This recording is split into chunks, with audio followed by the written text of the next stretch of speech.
ጤና ይስጥልን አድማጮች፣ ይህ አዋዜ ልዩ ላልሰማችሁ ነው። ከመረጃዎቹ ጋር አብርሃም መኳንንት ነኝ። የአሜሪካው ከፍተኛ ጀነራል ከኢራን ጦርነት መውጫ መንገድ እየፈለጉ እንደሆነ መገናኛ ብዙሃን ጽፏል። ኢራን አሜሪካን መምታት የሚችሉ ሚሳኤሎችን እያዘጋጀች መሆኗን ይፋ ማድረጓን አስታውቃለች። የየመን ታጣቂ ኃይሎች በሁቲዎች ላይ ወታደራዊ እርምጃ ዛሬ ቅዳሜ መውሰድ ጀምሯል። ሩሲያ በዩክሬን የወታደራዊ ፋብሪካና የነዳጅ ማከማቻ ላይ ጥቃት ማድረሷም ተሰምቷል። እነዚህና ሌሎች ጉዳዮችን ጨምረን በዝርዝር እናስደምጣችኋለን። አብራችሁን ቆዩ። የየመን ታጣቂ ኃይሎች በሁቲዎች ላይ ወታደራዊ እርምጃ ጀምሯል። የየመን ጦር በሁቲ ኢላማዎች ላይና ወታደራዊ ትጥቆች ላይ ወታደራዊ እርምጃ መጀመሩን ዛሬ ቅዳሜ ይፋ አድርጓል። የጦሩ ቃል አቀባይ ኮሎኔል ማጂድ አል ኑዛይሊ በሰጡት መግለጫ እርምጃው የተወሰደው ሁቲዎች በሞሪብና በሃድራማውት ግዛቶች በሚገኙ የወታደራዊ ካምፖች ላይ ላደረሱት ጥቃት ምላሽ ለመስጠት እንደሆነም ታውቋል። አል ኑዛይሊ የሁቲ አባላትንና ወታደራዊ ትጥቆችን ኢላማ ያደረገው ይህ እርምጃ በበርካታ የፊት መስመሮችና አቅጣጫዎች በተደረጉ የግንኙነት መስመሮች ላይ መካሄዱንም አንስቷል። ሁቲዎች የውጭ አጀንዳዎችን በመከተል የመንን ወደ ቀጠናዊ ግጭት እየጎተቱ ነው ሲሉም ከሰዋል። ቡድኑ የየመንን ኢኮኖሚ እያደቀቀ እንደሚገኝም ተናግረዋል። አል ኑዛይኒ የየመን ጦር ለሚቀጥለው ማንኛውም የሁቲዎች መባባስ ሁኔታዎችንና ከጀርባቸው ያሉትን አካላት ሙሉ በሙሉ ተጠያቂ እንደሚያደርግ አጽንኦት ሰጥተው አንስተዋል። የሁቲዎች ጥቃት የሚቀጥል ከሆነ ጦሩ ያለምንም ማወላወል ምላሽ እንደሚሰጥም አክለው ተናግሯል። ሁቲዎች በጉዳዩ ላይ እስካሁን የሰጡት ምላሽ አለመኖሩን ቲአርቲ ጽፏል። የየመን የመከላከያ ሚኒስቴር ሐሙስ ዕለት ባወጣው መግለጫው በኢራን የሚደገፉት ሁቲዎች በሞሪብና በሃድራማውት ግዛቶች በተሰማሩ የጦር ክፍሎች ላይ በሰነዘሩት የባላስቲክ ሚሳኤልና የድሮን ጥቃት 17 ወታደሮችና መኮንኖች መገደላቸውን፣ ሌሎች በርካቶች ደግሞ መቁሰላቸውን ይፋ አድርገው ነበር። ከሐምሌ ወር መጀመሪያ ጀምሮ በመንግስት ኃይሎችና በሁቲዎች መካከል በልዩ ልዩ የየመን የፊት መስመሮች ላይ ውጊያ ሲካሄድም ቆይቷል። አሜሪካ ከኢራኑ ጦርነት መውጫ መንገድ እየፈለገች ነው ተባለ። የአሜሪካው ከፍተኛ ጀነራል ከኢራን ጦርነት መውጫ መንገድ እየፈለጉ እንደሚገኝም መገናኛ ብዙሃን ጽፏል። የአሜሪካ የጦር ኃይሎች ጠቅላይ ኤታማዦር ዳን ያሉ የመከላከያ አማራጮች ውስን ውጤት ብቻ ሊያስገኙና ሰፊ የበቀል እርምጃ ሊቀሰቅሱ ይችላሉ በሚል ስጋት የትራምፕ አስተዳደር ከፍተኛ ባለስልጣናት አሜሪካ ከኢራን ጋር የገባችበትን ጦርነት የሚያረግቡበትን መንገድ እንዲፈልጉ በግል ማሳሰባቸውን አንድ ዘገባ አመልክቷል። የአሜሪካው የዜና ማሰራጫ ሲኤንኤን ስለ ንግግሩ እውቀት ያላቸው 3 ምንጮችን ጠቅሶ ባወጣው ዘገባ ጀነራል ኬን ስጋታቸውን ለሲአይኤ ዳይሬክተር፣ ለውጭ ጉዳይ ሚኒስትሩ ማርክ ሩቢዮና ለምክትል ፕሬዚዳንቱ ጄዲ ቫንስ ጨምሮ ለሌሎች ከፍተኛ ባለስልጣናትም አቅርቧል። ፕሬዚዳንት ዶናልድ ትራምፕ የምድር ጦር ከመላክ የመቆጠብ ፍላጎታቸውን ቢቀጥሉም የአየር ኃይል ጥቃት ብቻውን ቴህራንን የአሜሪካን ጥያቄዎች እንድትቀበል ለማስገደድ እድሉ አነስተኛ እንደሆነ ጀነራል ኬንና ሌሎች ባለስልጣናት እንደሚያምኑም ዘገባው አመልክቷል። ሩሲያ በዩክሬን ወታደራዊ ፋብሪካና የነዳጅ ማከማቻ ላይ ጥቃት ማድረሷ ተነገረ።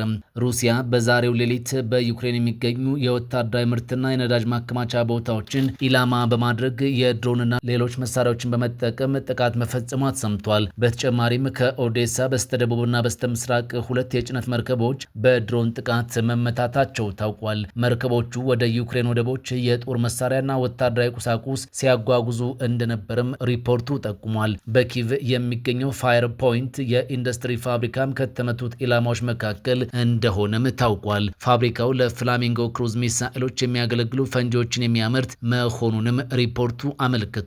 ጥቃቱ በዩክሬን ጦር መሳሪያ ምርትና አቅርቦት መሰረተ ልማት ላይ የሩሲያ ጥቃቶች መቀጠላቸውን የሚያሳይ ነው ተብሏል። የኢራኑ ፕሬዝዳንት መብቶቻችንን በንግግር ማስከበር እየቻልን ለምን እንዋጋለን አሉ።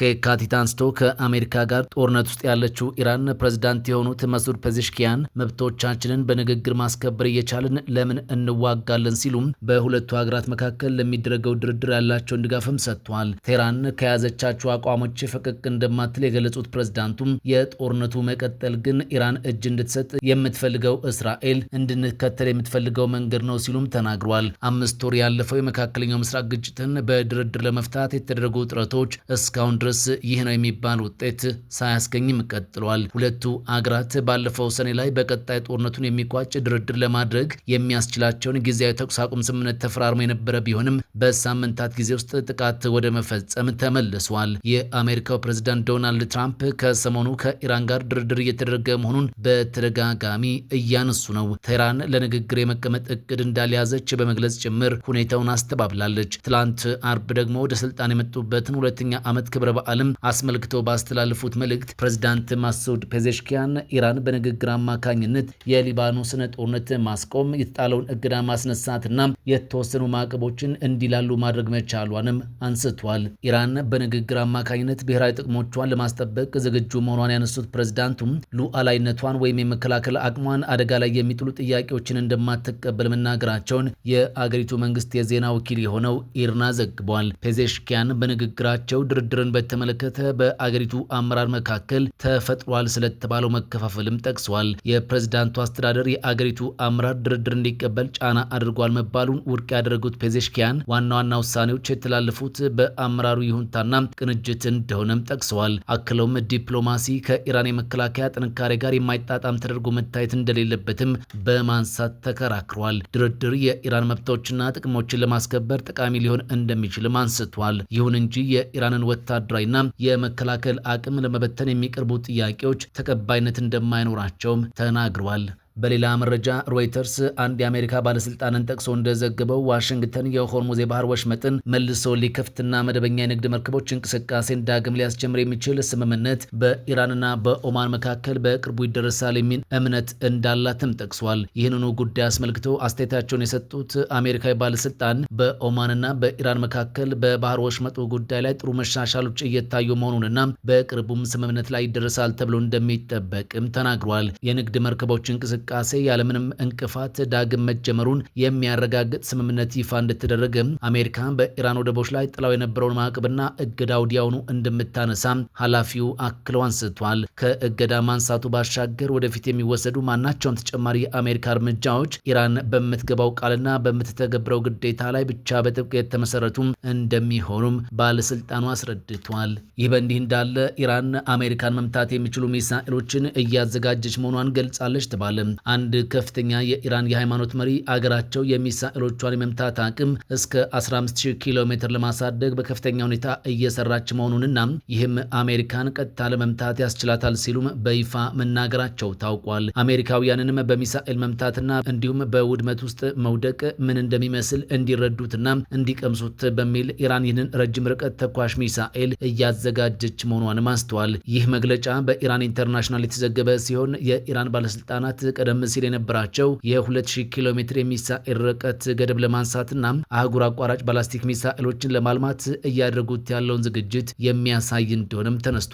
ሆኖም ግን የወታደራዊና የደህንነት ባለሙያዎች እንደሚያስረዱት ይህ የኢራን ባለስልጣን የተናገሩት ቃል የፖለቲካ ማስፈራሪያ እንጂ አገሪቱ በዚህ ሰዓት አሜሪካን መሬት ድረስ መምታት የሚችል 15000 ኪሎ ሜትር የሚጓዝ ሚሳኤል የላትም። የኢራን የጦር መሳሪያዎች በዚህ ሰዓት የሚደርሱት ከ2000 እስከ 3000 ኪሎ ሜትር ብቻ በመሆኑም አቅሟ በመካከለኛው ምስራቅና በከፊል አውሮፓ ክልሎች ብቻ ላይ የተገደበ ነው። ምንም እንኳን ኢራን ለሳተላይት ማስወንጨፊያ የምትጠቀምበት ቴክኖሎጂ ለወደፊት አህጉር አቋራጭ ሚሳኤሎችን ለመስራት ሊረዳት ቢችልም በዚህ ሰዓት ግን አሜሪካን የመምታት ዝግጅቱም ሆነ የቴክኖሎጂ ብቃቱ የላትም ነው የተባለው። በስደተኞች ጉዳይ ጣሊያንና ስፔን ተፋጧል ተባለም። ጣሊያን ከስፔን የሚገቡ ተጓዦች ላይ ጣለችውን ጊዜያዊ የድንበር ቁጥጥር ለማስቀጠል መወሰኗም በሁለቱ የአውሮፓ ሀገራት መካከል ውዝግብ አስነስቷል። የአውሮፓ ሀገራት በሆኑት ስፔንና ጣሊያን መካከል የተፈጠረው ውዝግብ መካረሩን ተከትሎም ስፔን ከጣሊያን በሚነሱ ሁሉም የአየርና የባህር ጉዞዎች ላይ የድንበር ቁጥጥር እንዲደረግ ወስናለች። ከትላንት አርብ አንስቶ መተግበር የጀመረው ይህ የቁጥጥር እርምጃ ለአንድ ወር እንደሚቆይም ታውቋል። ስፔን ውሳኔውን ያሳለፈችው ከሞሮኮ የተነሱ 78000 ገደማ ስደተኞች የአገሪቱ ግዛት ወደ ሆነችው ሲኦታ መግባታቸውን ተከትሎ ጣሊያን ተመሳሳይ ገደቦችን ከጣለች ከአንድ ሳምንት በኋላ እንደሆነም ተነግሯል። ስፔን በጣሊያን የተጣለው የቁጥጥር እርምጃ እስከ እሁድ ድረስ እንዲነሳም ጠይቃለች። ጣሊያን ግን እስከሚቀጥለው ሳምንት ቅዳሜ ማለትም ነሐሴ 9 2018 ዓ.ም ባለው ጊዜ ውስጥ አዲስ የስደተኞች ማዕበል ወደ ሲኦታ ይመጣል ብላ እንደምትጠብቅ ማስታውቃለች። በዚህም የተነሳ ቁጥጥሩ እንደሚቀጥል ይፋ አድርጋለች። በሲኦታ የተፈጠረው ቀውስ የስፔኑን ሶሻሊስት መሪ ፔድሮ ሳንቼዝ እና የአውሮፓ ህብረት የስደተኞች ህጉን እንዲያጠብቅ ለረጅም ጊዜ ሲሞግቱ የነበሩትን የጣሊያኗ ወግ አጥባቂ መሪ ጆርጃ ሜሎኒን ፍጥጫ ውስጥም ከቷል። ጣሊያን ከስፔን ጋር የምትጋራው የመሬት ድንበር የላትም። የጣሊያን መንግስት ባለፈው ሳምንት ላይ በአውሮፓ ሀገራት መካከል ነጻ የድንበር እንቅስቃሴ እንዲኖር የሚያደርገው የሸንገን ስምምነት ለጊዜው እንዲታገድ ወስናለች። ይህ የሮም ውሳኔ ሲኦታ የገቡ ስደተኞች ወደ ጣሊያን እንዳይሻገሩ ለመከላከል ያለመ እንደሆነም ታውቋል። ማድሪድ ግን ውሳኔው በሐሰተኛ ክርክር ላይ የተመሰረተ እንደሆነ በመግለጽ ውሳኔውን ተቃውሟለች። ሰሜን አፍሪካ ውስጥ ወደምትገኘው የስፔን ግዛት ሲኦታ የገቡ ስደተኞች የሸንገን አሰራር ወደሚተገበርበት አካባቢ የሚገቡበት መንገድ እንደሌለም አስረድታለች። ስፔን ትላንት አርብ ላሰማችው ማስጠንቀቂያ ምላሽ የሰጠው የጣሊያን መንግስት በአገሪቱ የተቀመጠውን ቀነ ገደብ እንደማይቀበልም አስታውቋል። ጣሊያን ላይ የሚጋረጡ የደህንነትና የሽብር ስጋቶች ሙሉ በሙሉ እስካልተወገዱም ቢያንስ እስከ ነሐሴ 9 ድረስ ከስፔን ለሚመጡ የሶስተኛ አገር ዜጎች የሸንገን ስምምነት ተፈጻሚነት እንዲታገድ የተላለፈውን ውሳኔ በምንም አይነት ሁኔታ በድጋሚ እንደማታጤን የአገሪቱ መንግስት ገልጿል። ድንበር ላይ ቁጥጥር የሚያደርጉ ባለሙያዎች ከስፔን ወደ ጣሊያን የሚመጡ የስፔንና የሌሎች የአውሮፓ ሀገራት ዜጎች በተቻለው መጠን ምቾት እንዲሰማቸው የሚችሉትን ሁሉ እያደረጉ መሆኑን የሮም ባለስልጣናት ተናግሯል። ወደ ጣሊያን የሚገቡ የስፔን ዜጎች ተጨማሪ ቁጥጥር እንደማይደረግባቸውና ይህ አይነቱ እርምጃ የሚወሰደው የአውሮፓ ህብረት አባል ያልሆኑ አገራት ዜጎች ላይ ብቻ መሆኑንም አስረድቷል። ነገር ግን ባለፉት ቀናት በጣሊያን በሚገኙ በርካታ የአየር ማረፊያዎች ውስጥ ረጅም ሰልፎች መታየቱ እና ከስፔን የመጡ መንገደኞች ለብቻቸው ወደ ተዘጋጀ ቁጥጥር መስመር መወሰዳቸው ተዘግቧል። ስፔን የወሰደችው የአጸፋ እርምጃ ጣሊያናውያን መንገደኞች እንዲሁም የሌሎች ሀገራት ዜጎች ሆነው ከጣሊያን የተነሱ ጎብኚዎች ላይ ፓስፖርት፣ ዜግነትና ቪዛ ቁጥጥር እንዲካሄድባቸውም ያደርጋል። ውሳኔው እንዲተላለፍ ምክንያት የሆኑ ሁኔታዎች እስካልተለወጡ ድረስ እርምጃው እስከ መስከረም ወር ይቆያል መባሉን ቢቢሲ አስነብቧል።